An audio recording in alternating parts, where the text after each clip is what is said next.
여기 독일에서 날아온 항공 전문가가 한국을 완전히 무시하고 있습니다. 40년 경력이라며 으스대던 그가 한국이 바다 위에 공항을 짓는다는 소식에 코웃음을 쳤는데요. 불가능한 일이라며 한국을 조롱했죠. 그런데 직접 확인하러 울릉도에 도착한 그는 충격적인 광경을 목격하고 그 자리에서 무릎을 꿇고 말았다고 합니다. 대체 한국이 바다 위에서 무슨 미친 짓을 벌인 걸까요? 제 이름은 제퍼 카스텔란이에요. 67세인 저는 항공 엔지니어링 세계에서 볼 수 있는 모든 것을 봤다고 생각했죠. 40년 동안 유럽 전역에서 공항을 설계했어요. 취리, 브뤼셀, 함부르크 각 프로젝트는 제 긴 이력서에 또 하나의 줄을 더했습니다.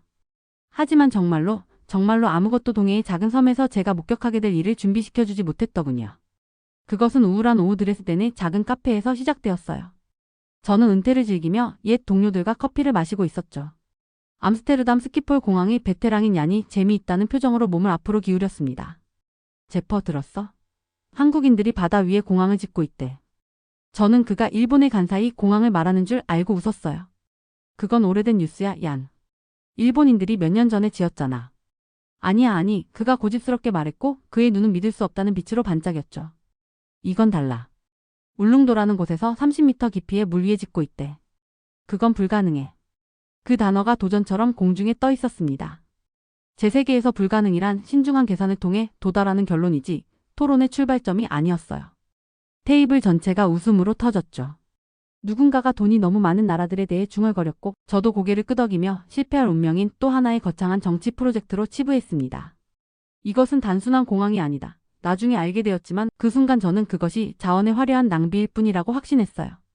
제가 얼마나 틀렸는지, 얼마나 끔찍하게 놀랍게 틀렸는지. 그날 밤 호텔 방으로 돌아와서도 저는 그 대화를 잊을 수 없었습니다. 침대에 누워 천장을 바라보며 30m 깊이의 바다라는 숫자가 머릿속에서 계속 맴돌았어요. 엔지니어로서의 본능이 계산을 시작했죠. 해류 파도의 힘, 콘크리트의 압력. 모든 것이 불가능을 가리켰습니다. 하지만 호기심이라는 것은 묘한 것이었어요. 다음날 아침 저는 노트북을 열고 울릉도 공항을 검색하기 시작했죠. 처음에는 정보가 많지 않았어요. 몇 개의 한국어 기사와 흐릿한 건설 현장 사진들 뿐이었습니다. 하지만 보면 볼수록 더 궁금해졌어요. 일주일이 지났고 저는 여전히 그 프로젝트에 대해 생각하고 있었습니다. 아내인 마르타가 물었죠. 당신 요즘 뭐가 그렇게 신경 쓰여? 아, 별거 아니야. 제가 대답했어요. 그냥 한국에서 진행 중인 이상한 프로젝트가 있어서. 마르타는 제 표정을 보고 웃었습니다. 당신이 그렇게 말할 때는 곧 비행기표를 예약한다는 뜻이잖아. 그녀가 맞았어요. 그 순간까지도 저는 인정하고 싶지 않았지만 이미 마음속으로는 결정을 내렸더군요. 40년간 공항을 설계해온 전문가로서 누군가가 불가능하다고 말하는 것을 직접 보지 않고는 못 베길 것 같았습니다. 드레스덴의 회색빛 하늘 아래 저는 오래된 설계 도구들을 다시 꺼냈어요. 먼지가 쌓인 계산기, 낡은 노트, 그리고 젊은 시절부터 가지고 다니던 자였죠. 이것들을 보니 처음 공항을 설계했던 때가 생각났습니다. 그때의 설렘과 도전 정신이 다시 살아나는 것 같았어요. 내가 미쳤나?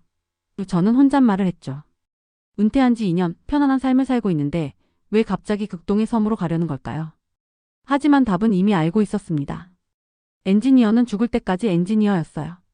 불가능하다고 말하는 것을 보면 그것이 정말 불가능한지 확인하고 싶어지는 거죠.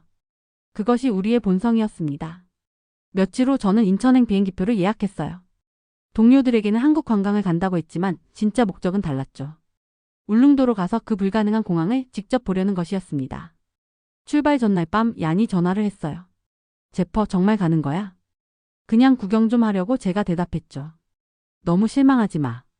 아마 정치적 쇼일 거야. 저도 그렇게 생각했어요.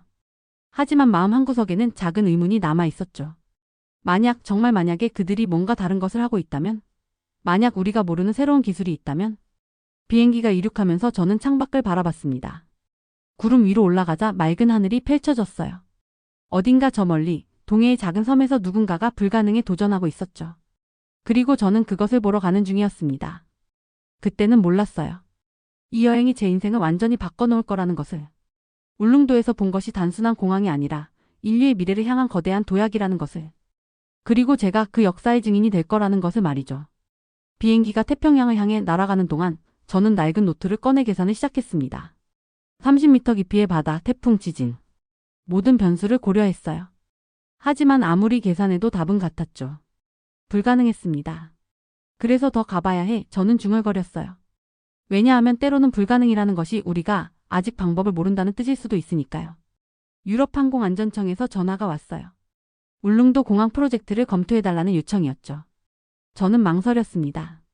생존이라는 단어는 공항 건설과 어울리지 않았거든요. 효율성, 연결성, 상업성이라면 모를까 생존이라니요. 그래도 전문가로서의 호기심이 이겼답니다. 최소한 이 무모한 시도를 미래 엔지니어들이 연구할 수 있도록 기록으로 남길 수는 있겠다고 생각했어요. 인천까지 12시간의 비행시간 동안 저는 충분히 회의적인 마음을 준비했습니다. 노트북에 기술적 기준들을 빼곡히 적었죠. 케이슨 안정성, 파도 저항력, 유지보수 비용 같은 것들이었어요. 적으면 적을수록 이 프로젝트가 불가능을 짓는 일이라는 확신이 들었습니다. 그것도 전혀 감탄스럽지 않은 방식으로 말이죠. 인천국제공항에 도착하자마자 한국의 기술력이 눈에 들어왔어요.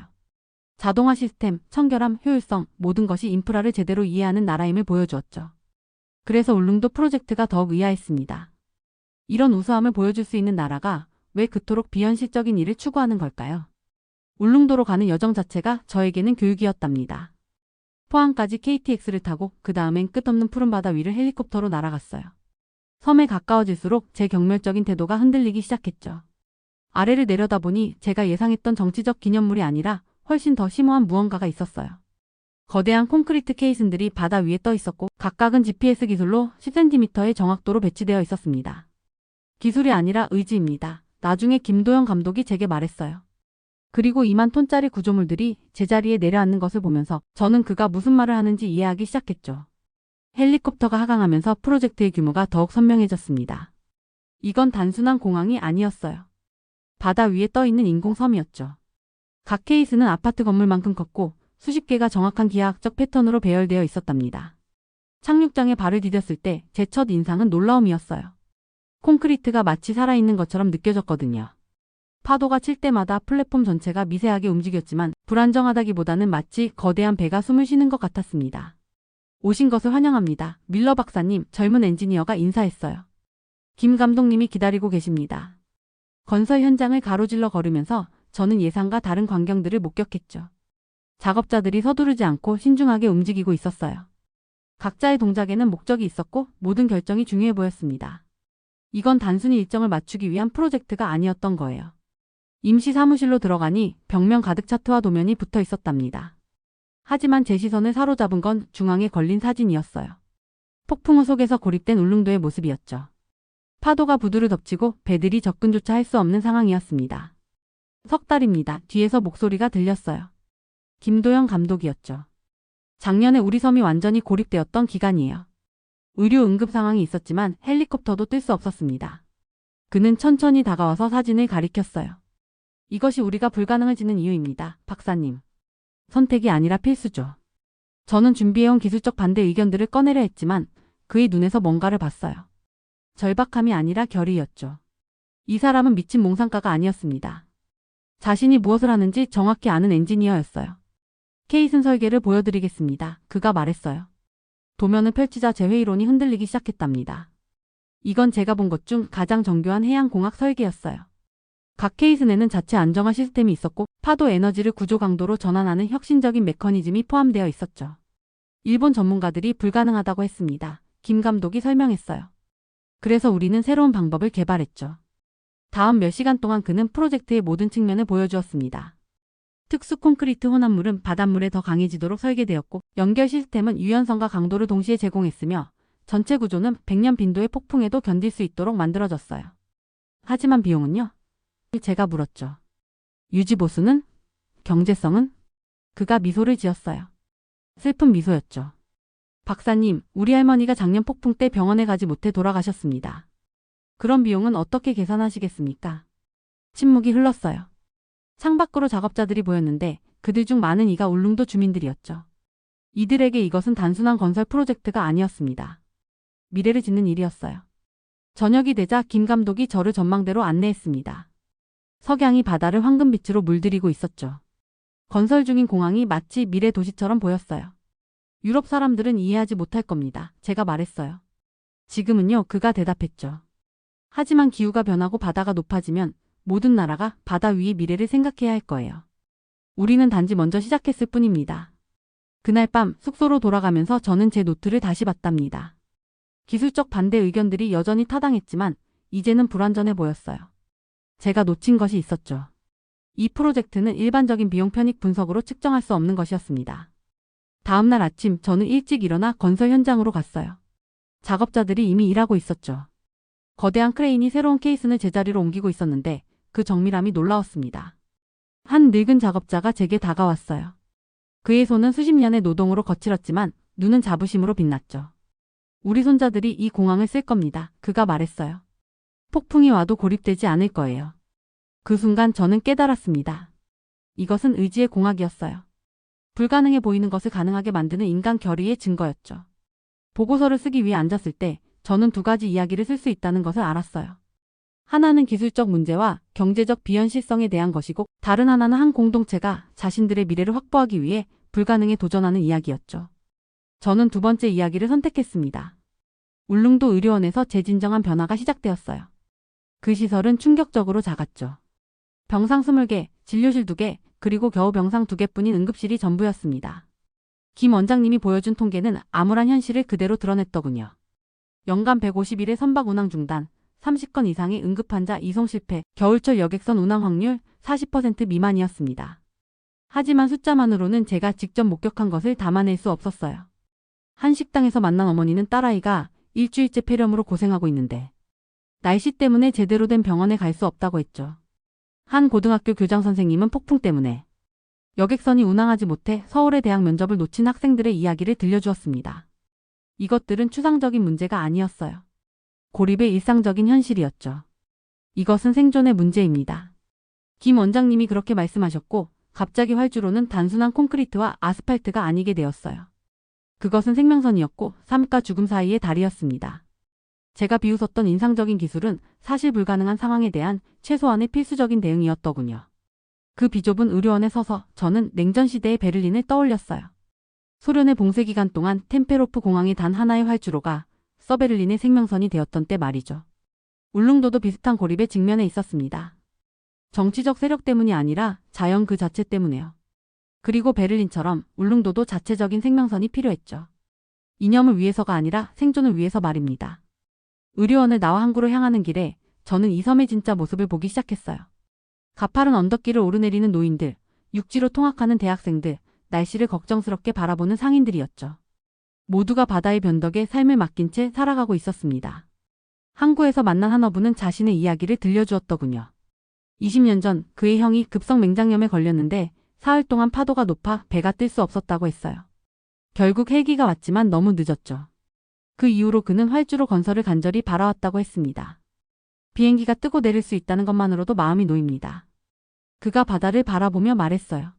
설령 타지 않더라도 있다는 것만으로 희망이 되죠. 저는 처음으로 이 프로젝트가 단순한 건설 사업이 아님을 깨달았습니다. 이것은 9,000명의 주민들에게 던지는 약속이었어요. 더 이상 고립되지 않을 것이라는, 위급할 때 버려지지 않을 것이라는 약속이었죠. 울릉도청에서 열린 주민 간담회는 이런 절박함을 더욱 생생하게 보여주었습니다. 한 중년 여성이 일어나 떨리는 목소리로 말했어요. 그녀의 아버지가 심장마비로 쓰러졌을 때 날씨 때문에 이틀을 기다려야 했다고 했죠. 아버지는 살아남았지만 그 이틀의 지연으로 회복 불가능한 손상을 입었다고 했습니다. 또 다른 주민은 관광업에 대해 이야기했어요. 날씨가 나쁘면 예약이 취소됩니다. 손님들이 섬에 갇힐까봐 두려워하죠. 그가 설명했습니다. 활주로가 있으면 그런 두려움이 사라질 겁니다. 우리 경제가 안정될 수 있어요. 젊은 교사 한 명은 교육 문제를 제기했더군요. 재능 있는 학생들이 육지로 떠납니다. 돌아오지 않아요. 왜냐하면 여기서는 기회가 제한적이니까요. 그녀가 말했죠. 하지만 접근성이 개선되면 아이들이 꿈을 포기하지 않고도 고향에 머물 수 있을 거예요. 저녁이 되어 숙소로 돌아가면서 저는 이 섬의 밤 풍경을 새로운 눈으로 바라봤습니다. 어둠 속에서 반짝이는 불빛들 하나하나가 한 가정을, 한 삶을 의미했어요. 그들 모두가 본토와의 신뢰할 수 있는 연결을 갈망하고 있었죠. 다음 날 저는 예정된 활주로 부지를 다시 방문했습니다. 이번에는 다르게 보였어요. 더 이상 환경을 파괴하는 침입자가 아니었죠. 삶을 구하고 가족을 연결하고 꿈을 가능하게 만드는 통로였습니다. 건설 현장 감독이 제게 다가와 공사 일정을 설명했어요. 2025년 완공 목표입니다. 그가 말했죠. 하지만 주민들에게는 하루하루가 급합니다. 그의 말이 맞았어요. 제가 서울에서 환경 영향을 걱정하며 보낸 매 순간 여기 누군가는 의료 응급 상황에서 도움을 기다리고 있었고 누군가는 가족을 만나지 못하고 있었으며 누군가는 기회를 놓치고 있었습니다. 그날 밤 저는 오랫동안 잠을 이루지 못했어요. 제 편견이 얼마나 좁은 시야에서 비롯되었는지 깨달았죠. 환경 보호는 중요합니다. 하지만 인간의 생명과 존엄성도 마찬가지로 중요했어요. 진정한 도전은 둘 중 하나를 선택하는 것이 아니라 둘 다를 존중하는 방법을 찾는 것이었습니다. 울릉도는 저에게 고립이 진정한 의미를 가르쳐 주었어요. 그것은 단순히 물리적 거리의 문제가 아니었죠. 가능성의 거리, 희망의 거리, 그리고 삶의 거리였습니다. 그리고 그 거리를 좁히는 것이 바로 이 활주로의 진정한 목적이었더군요. 군 관계자들이 이 프로젝트의 전략적 중요성을 설명했을 때 저는 또 다른 차원의 의미를 발견했어요. 울릉도에서 87km 떨어진 작은 점 같은 독도가 갑자기 거대한 존재감으로 다가왔죠. 현재 본토에서 독도까지 응급 대응 시간은 90분이었습니다. 하지만 울릉도 공항이 생기면 단 20분으로 줄어들게 되죠. 이건 단순히 이동 시간을 줄이는 문제가 아니었어요. 주권에 관한 문제였고 말이 아닌 인프라를 통해 영토에 대한 실효적 지배를 증명하는 일이었습니다. 일본이 처음에 외교적 항의를 했던 이유가 갑자기 이해가 되더군요. 그들은 이 공항이 동해의 전략적 균형을 근본적으로 바꿀 거라는 걸 알고 있었던 거죠. 독도에서 근무했던 해경대원 한 분을 만났습니다. 그분의 이야기는 저를 오싹하게 만들었어요. 동료가 심각한 머리 부상을 입었는데 날씨 때문에 헬리콥터 후송이 3일 동안이나 불가능했다고 했죠. 그들은 자연의 변덕 앞에서 무력하게 기도하며 기다릴 수밖에 없었답니다. 이 공항이 생기면 그가 말했어요. 우리는 더 이상 고립되지 않을 겁니다. 활주로는 단순한 인프라 이상의 의미를 갖게 되었어요. 그것은 국토의 연장이었고 한국이 어디에 살든 자국민을 포기하지 않겠다는 선언이었죠. 땅이 아닌 의지 위에 지어진다고 저는 나중에 썼습니다. 결단력이 정말로 지리적 불가능을 극복할 수 있다는 걸 마침내 이해하면서 말이죠. 브리핑룸의 벽에는 동해의 거대한 지도가 걸려 있었어요. 작은 빨간 핀들이 독도와 울릉도 그리고 본토를 표시하고 있었죠. 한 장교가 레이저 포인터로 거리를 가리키며 설명했습니다. 여기서 여기까지 그가 말했어요. 이 거리가 생사를 가를 수 있습니다. 저는 그 지도를 보며 섬이라는 게 얼마나 취약한 존재인지 깨달았어요. 바다로 둘러싸인 채 고립되어 날씨의 자비에 의존해야 하는 곳이었죠. 하지만 이 공항은 그런 취약성을 극복하는 다리가 될 거였습니다. 2013년에 있었던 일입니다. 또 다른 관계자가 이야기를 시작했어요. 독도에서 근무하던 경비대원이 맹장염에 걸렸죠. 태풍이 지나가고 있어서 헬기도 배도 접근할 수 없었습니다. 우리는 위성전화로 본토 의사의 지시를 받아가며 응급처치를 했어요. 다행히 살아남았지만 조금만 더 늦었다면. 그의 목소리가 잠시 멈췄습니다. 저는 그 침묵 속에서 무력감과 분노 그리고 결심을 느낄 수 있었어요. 이게 단순한 건설 프로젝트가 아닌 이유입니다. 그가 계속했죠. 이건 우리가 우리 영토의 모든 곳에서 국민을 보호할 수 있다는 능력을 보여주는 거예요. 저는 독도의 사진들을 봤습니다. 거친 바위섬, 끊임없이 부딪히는 파도, 그리고 그 위에 서 있는 작은 건물들이었죠. 거기서 근무하는 사람들은 진정한 의미의 최전선에 있었어요. 물리적으로도 상징적으로도 말이죠. 일본 해양경비대가 우리 어선을 막으려 할 때 한 어민이 저에게 말했어요. 우리는 울릉도에서 지원을 받아야 합니다. 하지만 날씨가 나쁘면 며칠씩 기다려야 해요. 그동안 우리는 혼자예요. 이 공항은 그런 고립을 끝낼 거였습니다. 20분이면 지원이 도착할 수 있다는 건 단순한 시간 단축 이상의 의미였어요. 그것은 당신은 혼자가 아니다라는 메시지였죠. 저는 이 프로젝트가 왜 그렇게 많은 반대에 부딪혔는지 이해하기 시작했어요. 이건 단순한 공항 건설이 아니었습니다. 이건 지정학적 체스판에서의 중요한 한 수였고 모든 관련국들이 그 의미를 알고 있었던 거죠. 우리는 이걸 평화의 인프라라고 부릅니다. 한 고위 관계자가 말했어요. 무력 시위가 아닌 민간 인프라를 통해 우리의 주권을 행사하는 거죠. 공항은 대포보다 강력한 주권 선언입니다. 그 말이 정말 맞았어요. 군함이나 전투기가 아닌 민간 항공기가 오가는 활주로. 그것은 누구도 반박할 수 없는 평화적 주권 행사였죠. 하지만 저는 또한 이 프로젝트에 관련된 사람들의 부담감도 느낄 수 있었습니다. 그들은 단순히 공항을 짓는 게 아니었어요. 그들은 국가의 미래를, 영토의 안전을, 그리고 거기 사는 사람들의 생명을 책임지고 있었죠. 실패는 선택지가 아닙니다. 프로젝트 책임자가 말했어요. 그의 눈에는 강철 같은 결의가 담겨 있었죠. 이건 울릉도 주민들만의 문제가 아니에요. 이건 대한민국이 자국민을 어떻게 대하는가를 보여주는 시험대입니다. 저는 그날 밤 숙소로 돌아와 오랫동안 생각에 잠겼어요. 이 작은 섬의 공항이 어떻게 이렇게 큰 의미를 가질 수 있을까? 하지만 답은 명확했죠. 때로는 가장 작은 것들이 가장 큰 변화를 만들어내는 법이니까요. 창밖으로 보이는 울릉도의 밤바다는 검고 깊었습니다. 하지만 저 멀리 어딘가에 독도가 있다는 걸 알았어요. 그리고 곧 이 두 섬은 더 이상 고립되지 않을 거라는 것도요. 이 프로젝트는 콘크리트와 강철로 만든 희망이었습니다. 그리고 저는 그 희망이 현실이 되는 과정을 목격하고 있었죠. 활주로 연장 논란을 알게 되었을 때 제조사는 예상치 못한 방향으로 흘러갔어요. 기술적으로는 충분한 1200m 활주로를 1500m로 연장하는데 9,800억 원이 추가로 들어간다는 거였죠. 이건 공학적 결정이 아니었습니다. 정치적 보험이었어요. 나중에 사고가 나면 우리는 할 수 있는 모든 걸 했다고 말할 수 있게 하는 관리들의 보험이었던 거죠. 군청 밖에서 시위하는 주민들을 모았습니다. 원래 계획대로 공항을 완성하라고 요구하는 팻말을 들고 있었어요. 정치적 신중함이 가져온 인간적 비용을 똑똑히 보았죠. 하루하루 지연될 때마다 더 많은 응급환자들이 병원에 갈 수 없었고 더 많은 학생들이 기회를 놓쳤으며 더 많은 가족들이 고립의 두려움 속에 살아야 했습니다. 민지라는 어린 소녀가 있었어요. 주민 모임 앞에 서서 편지를 읽었는데 저는 눈물을 참을 수 없었죠. 아픈 엄마가 빨리 병원에 갈 수 있게 해주는 것을 만들어준 공항 아저씨들에게 감사하다는 내용이었습니다. 감사해요. 정말 감사해요. 라는 그 아이의 단순한 말은 모든 기술 용어와 정치적 술수를 꿰뚫고 이 프로젝트의 진정한 목적을 드러냈어요. 주민들에게는 300m의 추가 활주로가 중요한 게 아니었습니다. 그들에게 중요한 건 시간이었죠. 삶과 죽음 사이의 시간, 기회와 상실 사이의 시간 말이에요. 이 불가능해 보이는 공학적 위협은 결국 아름답게도 단순한 것에 관한 것이었더군요. 지리가 더 이상 운명을 결정하지 않도록 하는 것 말입니다. 제가 만난 한 의사 선생님은 이런 말씀을 하셨어요. 여기서는 골든타임이라는 게 사실상 없었습니다. 해기가 뜰 수 없는 날이면 그게 끝이었죠. 그분의 눈에는 너무 많은 생명을 잃은 사람의 지친 모습이 보였습니다. 지리적 고립 때문에 말이죠. 공항 건설 현장을 다시 방문했을 때 저는 다른 시각으로 보게 되었어요. 이건 단순한 건설 프로젝트가 아니었습니다. 희망의 달이었죠. 각각의 철근, 각각의 콘크리트 덩어리가 이 지역 사람들을 더 넓은 세상과 연결하는 약속이었던 거예요. 한 건설 노동자가 제게 말했습니다. 우리가 여기서 만드는 건 활주로가 아닙니다. 생명선이죠. 그의 말이 맞았어요. 기술적인 도전은 엄청났지만 진짜 이야기는 인간에 관한 것이었습니다. 고립되어 살아온 사람들, 날씨 때문에 사랑하는 사람을 잃은 사람들, 지리적 한계 때문에 꿈을 포기해야 했던 사람들 말이에요. 정치인들은 안전 여유분과 국제 기준에 대해 논쟁했습니다. 그러나 울릉도 주민들에게는 그런 논쟁이 사치였죠. 그들에게는 지금 당장 연결이 필요했어요. 매일이 중요했습니다. 특히 응급 상황에서는 더욱 그랬죠. 제가 조사를 하면서 발견한 가장 충격적인 사실 중 하나는 이런 것이었습니다.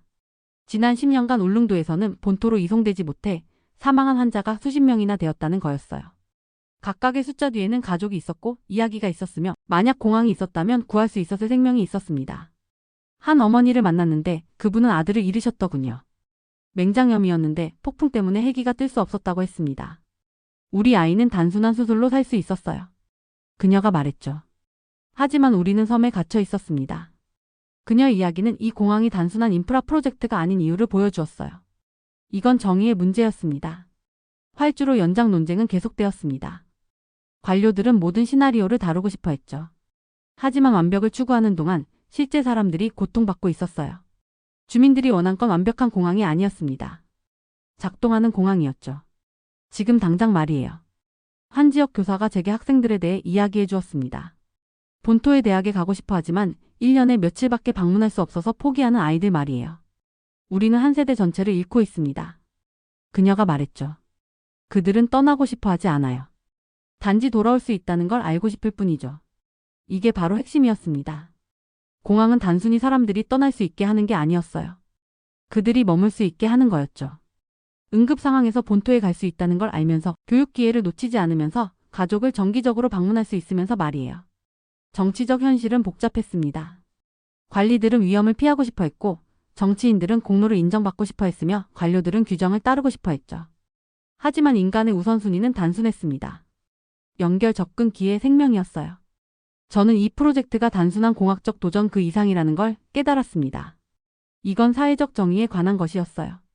한국의 모든 시민이 어디에 살든 기본적인 서비스에 접근할 권리가 있다는 진술이었죠. 지리가 운명이 되어서는 안 된다는 선언이었습니다. 밤에 호텔로 돌아가면서 민지의 편지를 다시 생각했어요. 감사해요. 정말 감사해요. 그 단순한 말에 모든 게 담겨 있었죠. 이 공항은 활주로와 터미널 그 이상이었습니다. 고립된 지역사회에 대한 약속이었어요. 그들도 중요하다는, 그들의 생명도 소중하다는, 그들의 꿈도 날개를 달 자격이 있다는 약속 말이죠. 정치적 논쟁은 계속될 겁니다. 하지만 인간의 필요는 기다려주지 않죠. 울릉도 사람들은 수십 년을 기다렸습니다. 이제 그들의 시간이 왔어요.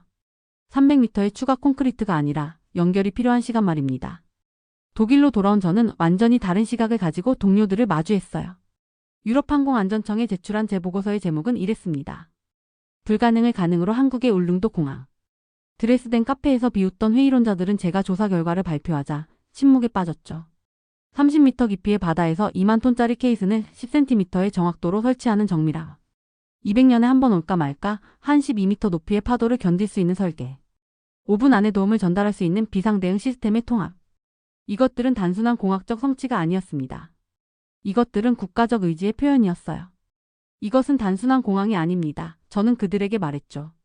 이것은 생존을 위한 생명선이고 주권의 선언이며 기술이 인류의 기본적인 필요를 위해 봉사할 때 가장 높은 목적을 달성한다는 증거입니다. 몇 달 후 그 바다 위의 활주로의 첫 번째 항공기가 착륙하는 영상을 보면서 저는 눈물을 흘렸어요. 기술적 성취에 놀라서가 아니었습니다. 그건 이미 직접 봤으니까요. 그것이 의미하는 바에 대한 기쁨 때문이었죠. 만 명의 사람들이 더 이상 날씨와 파도의 인질이 아니게 되었습니다.